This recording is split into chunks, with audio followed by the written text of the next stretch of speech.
నీ కుటుంబం కోసం ఆరాట పడుతుంటావు, వాళ్లే నీ మీద రివర్స్ అవుతారు. నువ్వు మేలు చేద్దాం అనుకుంటావు, వాళ్లే కీడు తల పెడతారు. పెట్టిందంతా తింటారు, అన్ని ఇచ్చినని అనుభవిస్తారు, మళ్ళా బొసు కొడతారు లేచి.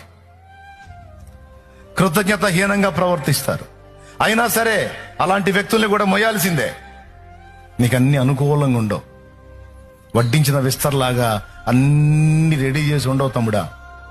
ఒక్కొక్కటి గెలుచుకుంటా రావాలి. అయితే ఒక్కటి మాత్రం నిజం, పోరాటంలో నిన్ను ఉంచుతాడు గాని నీ చెయ్యి మాత్రం వదలడు. నువ్వు ఆయన్ని హత్తుకున్నంత వరకు, ఆయనకెళ్ళి చూసినంత వరకు నిన్ను మునిగిపోనీడు. చేపట్టుకొని నడిపిస్తాడు. ఇందులోనే మళ్ళా నీకు సంతోషాన్ని ఇస్తాడు, ఇందులోనే మళ్ళా నీకు సమృద్ధిని ఇస్తాడు, ఇందులోనే మళ్ళీ నీకు ఆదరణ ఇస్తాడు. అవసరమైనప్పుడు ఒకటి అనుమతిస్తా ఉంటాడు.